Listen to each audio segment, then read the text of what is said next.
رسول اللہ صلی اللہ علیہ وسلم نے فرمایا، میں عیش و آرام اور بے فکری کی زندگی کیسے گزار سکتا ہوں، جب کہ حال یہ ہے کہ اسرافیل سور منہ میں لیے، کان لگائے، پیشانی جھکائے انتظار کر رہے ہیں کہ کب رب کا حکم ہوتا ہے اور سور پھونکنے کا۔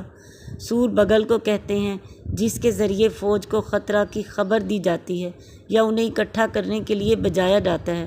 قیامت کے سور کی کیفیت کون جان سکتا ہے؟ لوگوں نے پوچھا، اے اللہ کے رسول صلی اللہ علیہ وسلم، پھر آپ ہمیں کیا حکم دیتے ہیں؟